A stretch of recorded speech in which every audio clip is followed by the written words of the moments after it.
Unë mendoj që ky profil I njerit sot është I domosdoshëm për ne. Okej. Besoj që kjo fushat e tij është konform personalitetit tij, karakterit tij.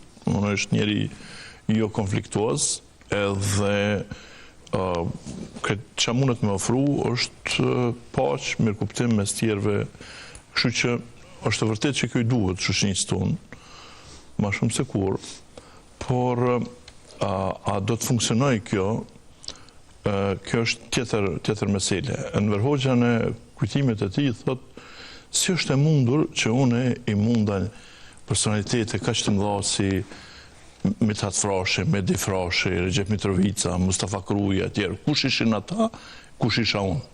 Ata ishin emrat, ku ishte krejt anonimos. Unë I munda, thët, sepse e kuptova një gjë. E kuptova që shoqëria shqiptare është shumë e përqarë dhe ma parë se donte paqen, e donte konfliktin, e donte luftën.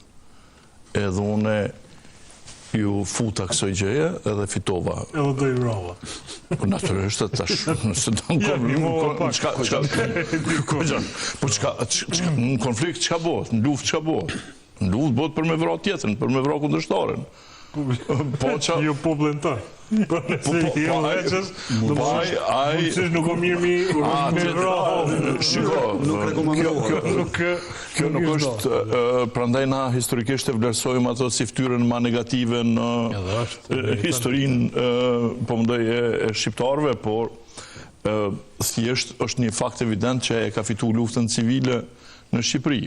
Dhe I ka mund nacionalistët më të mëdhenj, njerëzit që kanë ditë me ka 10 quh, që kanë qenë Medi Frashi, ka qenë guvernatori I Jerusalemit, funksione perandorake kanë pasur, kanë qenë, po e kush I ka mund një njeri I cili ka shku në fakultet me bursë të mbretit zog edhe s'ka mujt me dhonë asnjë provim. Të gjithë ta I ka përmbys, I ka vroj, I ka përzon, kjo është rezultati I luftës. Nuk është një gjë mirë, por tani sa funksionon kjo në shoqërinë tonë, në momentin tonë, na po pajtohemi këtu besoj të gjithë që I duhet paqja, sepse për me shku përpara duhet paqë, konflikti I zbej energjitë e brendshme, energjitë... Kush po I konflikt për shka? Po për çka kemi konflikt në të mbrapsht? Pra cilat janë thyrit këtu? Thyrit janë mos pajtimit për interesat. Po janë interesat personale, pra nuk kemi na thyrje shoqërore. Po janë për interesat personale të klasës politike. Që të tregoj pse se më bëri pyetjen, njëri tha qysh ka mundësi, tha që në to në Gjermani, në Francë e tjerë, po merren vesh me bo koalicione, e s'po merren vesh në Kosovë. Është shumë e thjeshtë. Atje, për shembull, partitë politike ndahen për shkak të prioriteteve që thonë. Një parti politike ja prioritet arsimit, mendon që arsimi do të me pas prioritet, tjetri kultura, tjetri infrastruktura, tjetri shëndetësia, gjyqësia, etj. Edhe këto janë, domethënë, ndahen vizionet e tyre, pikpamjet e tyre dhe ata dalin betej politike, në fund qytetarët votuesit vendosin se çka është prioriteti më I madh. Ata japin një parti me parë, dyta, treta kështu me radhë. Edhe në fund ata të cilët e kuptojnë që shoqëria nuk ose qytetarët, shumica e qytetarëve nuk po konsideron prioritet ato që ata po konsiderojnë që është prioritet, pajtohen që më bashkangjit asoj partije që është më afërt ideologjikisht, me koncepte, me programe etj. Dhe bëjnë koalicion dhe nuk dëmtojnë interesat kombëtare. Pse të na nuk ndodh kjo? Të na nuk ndodh për shkakun se këtu buxheti I shtetit shihet si një kulaç.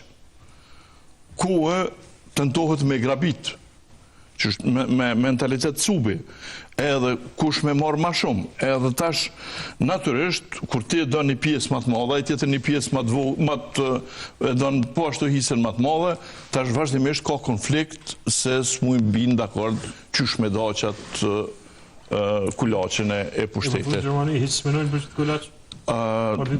Nashta edhe menojnë, po është Shumë Profesor është për me menaxhu fare. po janë aty që me menaxhu, po që mi shty ti detua se te po te luftojnë për me arsimin kulturën këto nuk bëhen me dovë, që do të thonë me parë bëhen, edhe partitë intereson mi marrë shumë bukur. Se kam përshtypjen që shumë bukur, po ata luftojnë që domethënë këtë kulaç me do për prioritetet që ata i mendojnë që janë të rëndësishme, ndërsa këtu luftohet për me marrë qysh me vjedh.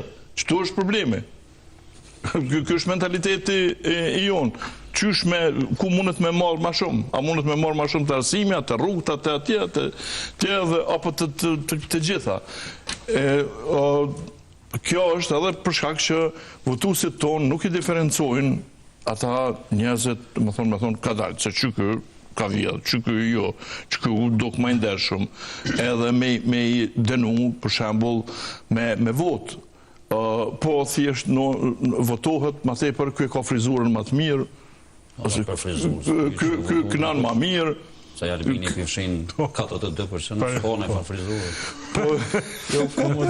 Sot fakt është fakt me i frizurën mirë. Po dhe është fakt me i për me një sot të patë dhe frizurën. Me revizë ndërkombëtare për frizurën. Po them se jo çdo kush voton aty natyrisht, po flas për pjesën ndërmuese të votuesve tonë, cilët votojnë mbi premisa jo sa dikush i përqen interesat e tij, po thjesht për një diçka krejt që është absolutisht e parëndësishme për jetën e tij, ç'sa po lidhja o dikush e ka frizurën e mirë se ka frizurën e mirë. Ka rëndësi ata vjedh buxhetin, as ta vjedh buxhetin. Ka rëndësi a din me të marru rrugë, a din me ta përparu arsimin, a din me ta përparu shëndetësinë. Kjo është më rëndësi për qytetarin. Parim prap, Bedri Homza vjen si kandidat. Pra kemi me non shkurt Albin Kurti ka me barën e një qeverisje 4 vjeçare, cilën pra për pasoj i humbi 10%. Ajo që ka ndodhur për një vjet është edhe që ka përqamja madhe dhe pamundësia me mi dhonë vendit një qeveri. Cilat besojnë që është fuqia Bedri Homzës sot përballë vetëvendosjes dhe partive tjera. Po kështu Bedri Homza e fokuson nisjen e fushatës në 2 pika, në ekonomia dhe në eliminimin e një skene përçarëse politike, me që ta 2 faktorë janë kryesore, cilët e kanë përshkruar këtë vit. Në një problemet ekonomike kanë ndikuar që më u vështirësua jeta e qytetarëve, domethënë me të rritë çmimi i rrymës 3-4 fish, çmimi i gjitha produkteve bazë,